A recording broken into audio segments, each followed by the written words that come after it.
Dubbing serials ప్రదర్శనను నిలిపివేయాలంటూ ఇంద్రపార్క్ వద్ద నిరసన చేస్తున్న టీవీ ఆర్టిస్టుల దీక్షను పోలీసులు భగ్నం చేశారు. దీక్ష చేస్తున్న వారిని ఈ తెల్లవారుజామున గాంధీ ఆసుపత్రికి తరలించారు. మరోవైపు కిమ్స్ ఆసుపత్రిలో టీవీ ఆర్టిస్టు జేఏసీ నేత విజయ్ యాదవ్ ఆమరణ నిరాహార దీక్ష కొనసాగిస్తున్నారు. ఆయనను పరామర్శించేందుకు ఆసుపత్రికి భారీగా ఆర్టిస్టులు తరలివచ్చారు. ప్రభుత్వం టీవీ ఛానళ్ల ప్రతినిధులతో మాట్లాడి తమ సమస్యలను పరిష్కరించాలని డిమాండ్ చేస్తున్నారు. మరిన్ని వివరాలు మా ప్రతినిధి హరికిషన్ అందిస్తారు. జేఏసీ నేత విజయ్ యాదవ్ అరెస్ట్ చేసిన తర్వాత ఆయనకు సంఘీభావం తెలిపేందుకు టీవీ సీరియల్ ఆర్టిస్టులు దాదాపుగా భారీ సంఖ్యలో కూడా చేరుకున్నారు. ఆయన దీక్ష అమర నిరాహార దీక్ష కొనసాగించని చెప్పి ఇక్కడ వీరు చెప్తున్నారు. ప్రస్తుతం దీనికి సంబంధించి మరింత సమాచారం వారిని తీసుకున్నాం. మనం చెప్పండి, మీరు గత 2 నెలలుగా ఆందోళన కార్యక్రమాలు చేపడుతున్నప్పుడు కొన్ని ఛానళ్ల ప్రతినిధులు ఇంతవరకు ఎవరు స్పందించలేదు. మీరు ఇలాంటి నిరసన కార్యక్రమాలు చేపడుతున్నారు. తెలుగు భాషని సంరక్షించుకోవాలని చేస్తున్న ఈ యాజిటేషన్ని నొక్కేయాలి, అణిచేయాలి, తొక్కేయాలి అని చెప్పేసి కర్కశంగా ప్రయత్నిస్తున్నారు.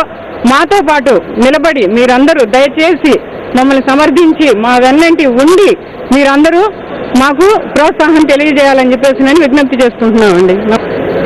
యాదవ్ దీక్ష చేపట్టి 3వ రోజు గడుస్తుంది. ఇప్పటికి ఆయన ఆరోగ్య పరిస్థితి ఏ విధంగా ఉంది? మరి ఛానల్ ప్రతినిధులకు స్పందించారా? ఛానల్ వాళ్ళు ఎవరూ స్పందించలేదండి. విజయ్ యాదవ్ ఆరోగ్య పరిస్థితి బాగుంది అని మా డాక్టర్ 4 o'clock వచ్చి పర్వాలేదు ఇంకా 2 రోజులు చేయొచ్చు అని చెప్పారు. కానీ వాళ్ళ పోలీసు వాళ్ళ డాక్టర్ వచ్చి బాగా క్షీణించిపోయింది, తీసివేయాలి అని చెప్పారు అని చెప్పేసి అది అబద్ధం. డాక్టర్ రాలేదు. మేమంతా ఆడవాళ్ళం కూడా టెంట్లోనే ఉన్నాము. వాళ్ళ డాక్టర్లు రాలేదు. సడన్గా ఒక 60-70 మంది వచ్చేసి తీసుకొని వెళ్ళిపోయారు. మా ఉద్యమం ఆగదు. శాంతియుతంగా చేస్తూనే ఉంటాం. ఇది అయ్యే వరకు చేస్తూనే ఉంటాం. టెలివిజన్ సీరియల్స్ అంటే ఇట్ ఈస్ నాట్ జస్ట్ ఒక్క ఛానల్ బిజినెస్ కాదు కదండి. సో మెనీ ఫ్యామిలీస్ ఇప్పుడు ఏదో 250 మంది ఏదో ఫ్యామిలీస్ అంటే డబ్బింగ్ దీనివల్ల నష్టపోతారు అది ఇది అంటున్నారు. ఒక్క సీరియల్ ప్రొడ్యూస్ అయితే 100 ఫ్యామిలీస్ దాని మీద ఉంటాయి. 16 డబ్బింగ్ సీరియల్స్ అనుకోండి, స్ట్రైట్ సీరియల్స్ 16 అయితే ఎంతమంది ఎన్ని ఫ్యామిలీస్ నిలబడతాయి? అది ఎందుకు ఆలోచించట్లేదు ఎవరు? అదే why think only about business? Why not think of developing the TV industry in AP? అది కూడా కొంచెం ఆలోచిస్తే బాగుంటుంది. అవకాశం ఇస్తే వాళ్ళు ఇంకొక ఛానల్ పెట్టుకోవడానికి కూడా అవకాశం వస్తుందండి. అంత మంచి సీరియల్ తీసే ప్రొడ్యూసర్లు ఉన్నారు ఇక్కడ. ఇది జరగదు, ఇది ఆగదండి. వాళ్ళు తీసుకొచ్చినా కూడా ఇది ఎంతవరకు ఎలా ఎడుతుంది? మేము తిండి తిప్పలు మానేసినా సరే ఎంతవరకు వెళ్ళడానికి ఏదైనా సిద్ధంగా ఉన్నామండి.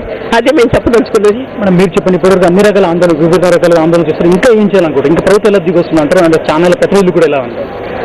అందరం కలిసికట్టుగా ఏదైనా చేయడానికి రెడీ అయిపోతున్నామండి. ఎందుకంటే చాలా మంది పస్తులు ఉన్నారు ఇక్కడ హైదరాబాద్లో.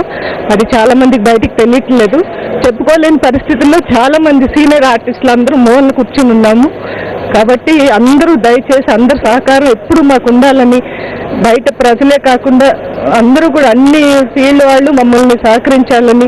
నిజంగా ఇంత మంచి ప్రొడ్యూసర్స్ డైరెక్టర్స్ మనకు ఉన్నారండి, కానీ ఎందుకు వాళ్ళకి అవకాశం ఇవ్వట్లేదు? ఎందుకు ఈ డబ్బింగ్ సీరియల్స్ తెచ్చి మమ్మల్ని అందరినీ ఉపవాసాలు ఉంచుతున్నారో మాకు అర్థం కావట్లేదు. దయచేసి అందరికీ ఛానల్స్ వాళ్ళందరికీ చేతులెత్తి దండం పెట్టి మొక్కుకుంటున్నాం మేము. ప్రభుత్వం చొరవ తీసుకున్న టీవీ ఆర్టిస్టుల సమస్యలు పరిష్కరించాలని ఛానళ్ల ప్రతినిధులపై ఒత్తిడి తీసుకొచ్చి మా సమస్యను పరిష్కరించకపోతే మా ఆందోళన ఉధృతమవుతుందని టీవీ ఆర్టిస్టులు చెప్తున్నారు. వీడియో జర్నలిస్ట్ శ్రీనివాస్తో హరికిషన్, ఏబీఎన్ ఆంధ్రజ్యోతి, హైదరాబాద్.